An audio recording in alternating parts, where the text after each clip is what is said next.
Thank you for that. So the blog itself is really useful.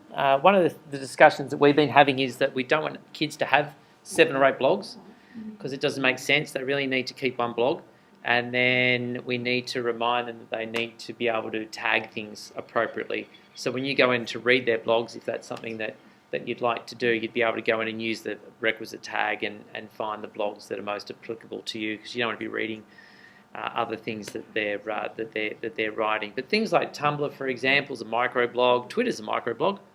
There are other blogging tools other than Blogger, WordPress, etc. So but we are working in the para-domain in Blogger, so it kind of makes sense to keep our own school-based blogging in that domain. But there's no reason why for some other things that where there's a particular need, like in art, for example, that Tumblr does give you a nice aesthetic and nice interface and something a little bit different than what Blogger does. But things like Diigo, for example, if you've been doing a bit of web research, you can actually clip a lot of stuff in Diigo and then you can publish it to your blog. So not only the kids can keep a blog, but let's say the kids are struggling with some concept, you can actually go and do all your research and clip all this stuff in Diigo. You can instantly publish it to a blog that the kids subscribe to. So the kids may have struggled with a particular concept, go and do that, explain it to them. So rather than going through it 50 times in a lesson, and Diigo just allows you then to say, yep, publish all this stuff straight to a blog, and it will publish all that information straight to that particular blog. It's kind of a nice, neat little way to automate your writing if you want to write for kids and fill in some of the gaps in their knowledge and understanding. Just on that, Frank, now we've set up with Facebook and how you find different things and you can then post, I found this great thing, have a look at this story, have a look at this artwork, have a look at this. Is there something that's quite similar to that we could use with the kids? Because I have not yet found something as useful in terms of sharing what you find as Facebook. The little Tumblr Chrome extension works that way. So you might be on a website and you go, oh, that's awesome. So rather than saying getting the link and if you actually use the little extension, you can blog that straight to the kids straight away. So you can include that as part of your Tumblr stream. Whereas in things like Blogger, etc., you've got to get the link and then go into your particular thing and then share it with them in that particular way. But yeah, Tumblr has got that nice little level of automation if you want to use. And is there an age limit with Tumblr? They're all 13 plus. Jess, we looked at Tumblr too, didn't we? I'm sure it was 13 plus. Yeah.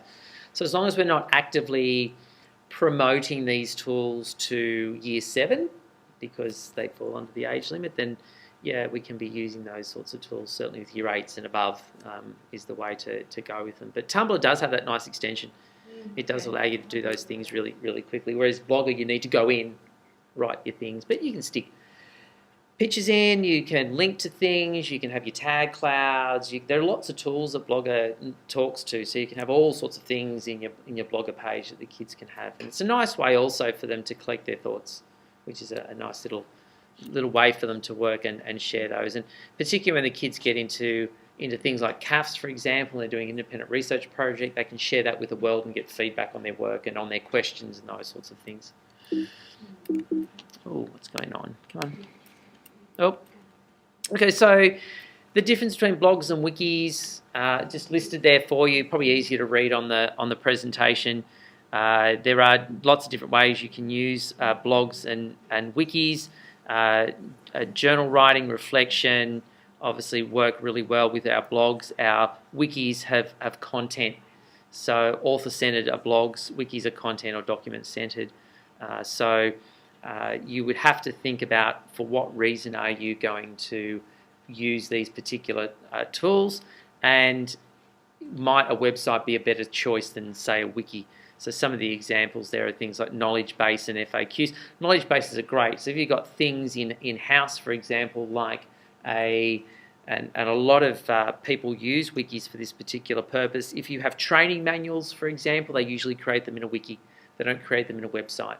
So if you want to direct people to what do I do in the event of an evacuation, you have a training manual, you go to the wiki and you've got pages of training and those sorts of things. That works quite well. But obviously blogs are about authoring and thinking. I tend to think about wikis as being facts. Here's stuff you got to know. goes into a wiki. But what do you think about that stuff? Blog. And it's also what kind of skills do you want the kids to have too? Mm. Is it higher order thinking skills, or is it more sort of functionality kind of Yeah, stuff? yeah, it's all getting into the metacognition, and it's also a good way of getting to think about where they're at as well before parent teacher night. Where are you at in this particular subject? Tell me, write to me, share it with your parents and those sorts of things. So be specific about your purpose before you go shopping for tools. Be specific about your purpose. Otherwise, you end up using the wrong tool for the wrong purpose. It all comes down around your ears. Not going to work. And the other thing too is go to YouTube and learn how to use them. Yeah, they're pretty simple. Or use Common Craft. That's the other one. Edit, link, save. Do those things. I think we're all familiar with sites. Yeah, I don't really need to talk too much about the Google site. I think if you've got a lot of people working on a content-rich environment, I would use my Google site. If you've got one or two working on FAQ page or a knowledge-based page, then I would consider maybe using a wiki where you can keep it a little bit more controlled, because only one person can go in and make some damage. But in a site, 20 people can go in and damage the whole thing from where to go. It doesn't get deleted like the content that's in the classroom every year. No, so you can go back and do we all know you can go back and look at the history of the site. You can revert back to the bit that you liked before people wrecked it. We know how to, so sites have a nice little feature, revision history, as do your documents. They've all got a revision history, so you can go back and say, let's look at all the revisions that people have made, and you can restore to that particular point in time. So if someone's changed the colour and you hate it, you can go back and restore it. And then someone will go back and change the colour and you can restore it. So it's a nice little, sorry? Can you lock it so people can't use stuff? Yeah, I don't know. I was going to say it comes down to permissions, but I'm not sure, unless owners are the only ones that can restore and editors can't. And that could be something to we'll look it up. Can you revoke permission? Oh yeah, you can just go in, share permissions, and then goodbye person, don't do it again. Banished. So sites are really useful for setting up. One of the things that we're finding, and I don't know about English, whether you're finding the same thing, but in your sites, they can contain a lot of information and they start to scroll like this. Ideally, a web page should sit on your screen. My kids shouldn't really scroll. So it's a mistake that we're making at the moment because we've got a lot of content on the one page. Long term, we'll move that off the page and put it into a wiki, for example. So that's just something you kind of need to think about. Just a bit of aesthetics about how web pages should work. That you shouldn't really have to scroll up and down. Everything on that page should be on your screen when you look at it. So give some thought to that. My suggestion is, as Nancy and I did with the staff website, I'm sure you've all done this, the first thing you do is you get out your paper and your crayons and your pencils and you draw a mud map. Right, don't start on your wiki and start going, oh, I want one of those, and I want one of those, and I want one of those. And the next thing you know, you go, oh, I don't know where all the links are and those sorts of things. Start with pen and paper and say, for what purpose are we doing this? Where's the home page? What's on the home page? How many pages are we going to have off the home page? How are we going to structure this? What's the hierarchy? What's it look like? What's the page? How does one page relate to another page? How deep do you want to go? You don't want to go very deep. You want to make sure the links are there, those sorts of things. Don't touch a computer until you've done that. That's my advice. Don't go shopping for all the neat little features. Just go, this is for the purpose for which we want to build this website. We're building it for the kids, and it's going to look like this.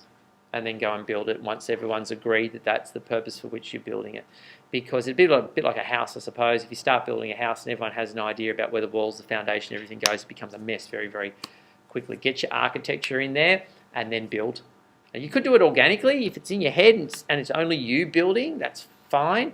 But when you've got maybe 5, 6, 7 people who all will make sure they understand the structure of it, the sitemap becomes very, very important. Otherwise, you lose pages very, very quickly.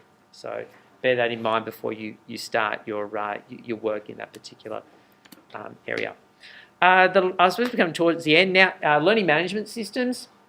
Week 10 is going to be classroom. We did a little bit of show and tell at the end of last year because we thought this year we could do some training straight off the bat. We don't have that yet. Hopefully by week 10 we'll be able to start using it with the students. Is it an alternative to Edmodo? Yes, it is. Does it work better or worse than Edmodo? I don't know. It depends on your purpose. It has some really cool features that Edmodo doesn't have. Edmodo's got some features that Classroom doesn't have. So it's going to be one of those things where we're going to look at it and go, yep, we want to use that. No, we don't. One of the features I love about Classroom is that it creates a folder on your Google Drive with all your stuff in it. So every Google Doc you share with the kids, all in one place. Edmodo everywhere. All right, it's got a nice, beautiful way it kind of works. And one of the features I love about Classroom is that the kids can hand in their work and you can lock it next week. And in the meantime, you can go on and you can comment on their work. And they can see the comments and they can keep editing and editing and editing up until the time that you want to cut it off. Now, something like Turnitin, for example, doesn't allow you to do that. So Turnitin, the kids turn it in, get the originality report, go back, edit it, put it in. But you can't see, you can, but you can't do any commentary on it. Classroom allows you to do that. So if you want to allow the kids 4 weeks to get their work in, every time they get a script in, you can have a look at it and you can give them some comments and change this, do that. They can keep adding and adding and adding and adding until the due date and it cuts them off, which is absolutely fantastic. Allows you to mark it and then it allows you to return it back to the kids, which is absolutely fantastic. And it collects all the data for you, which is absolutely fantastic. So it gives you all your documents, everything's there, ready to go. Nice. So that'll be a point of difference. Now, how's that different to iTunes? It's different to iTunes in that courses in iTunes are structured. Right? The LMS works the same way. It allows you to collect data, kids, who's been watching what. It allows the kids to write notes and keep those notes for themselves in iTunes U. But the difference between, say, taking a course in iTunes U and taking a course in Classroom is in iTunes, the next time the kids go to take that course, it'll be structured. Lesson 1, Lesson 2, Lesson 3, Lesson 4. Classroom will not. Classroom's a fresh classroom. You kids come in, you've got to start again. Here's the first post. Here's the first activity. Start again. iTunes U, no. It's there. They take the course. They subscribe to that particular course. All the lessons that you post for them are there sequentially. Works really, really nice. So if you're like us, PDHPE, for example, we teach it very sequentially. iTunes U works. And if you want to set it up once and you want to set it up right, it's a good way of doing it. However, if you're a little bit more organic in your organisation, then maybe Classroom's the way to go. Stick with Edmodo. Okay, so we will do some training on iTunes U later to show you how that kind of the course structure. But I would suggest go into iTunes U, pick a course. Most of these are free. You can take them yourself. For example, you might want to go and look, how do I make stop motion? I have a question. Yeah. It has nothing to do with stop motion or anything. No, cool. Google Classroom, whatever it is, Classroom, Google, whatever. So I already have an account with it. Because I've just Yes. searched it and it's gone. You I do. have an account. Yes, yeah. Everyone's got an account. It works for us. You cannot share it with the kids though. Okay. That's why we haven't been So training. You can play around with it. You can play around with it, create courses, and see how it all works. Okay. But don't go deep. Just be aware though, if you set it up for this year, with you playing, thinking that you're going to walk into the classroom next year with it all set up ready to go, over Christmas holidays, it will disappear. Disappear? Why Yeah. is it going to disappear? So how do you get Because it's a new course. I just searched it. It does Okay, it by I created it this does it by last kind of year. year. Okay, but It's a when bit I like searched Edmodo. it, You got to add is your there new kids anywhere to else it, to and get then you to start it? again. Whereas with You know how with it's iTunes going U, to with what we're looking Oh, at it's here, fancy. it just sets up. See how it's got the activities and things. It's just the page, and then there's the stuff that you got to do, and Okay. it's just all set up. Yeah. Right, so once you put it in, you go in, it's all And set we're up. with it. You can obviously edit things and change things for the following year. So there's the 4 activities there. Yep. Only wants to have access for all of May to activity 1. I don't want to go ahead on to I got 2 examples. Yeah, you can set it up however you want. So you can do Yeah, that. yep. It allows you to do all sorts of setups and things. So the kids, So you can it's pace there, it. It's there in that I know it's there, but Yep. then I go in on, first of June and activate. Oh, it'll be down here. Oh, it'll be there all the time. You just tell the kids to take the course. Yeah. But I don't necessarily want kids to have access to everything at one point.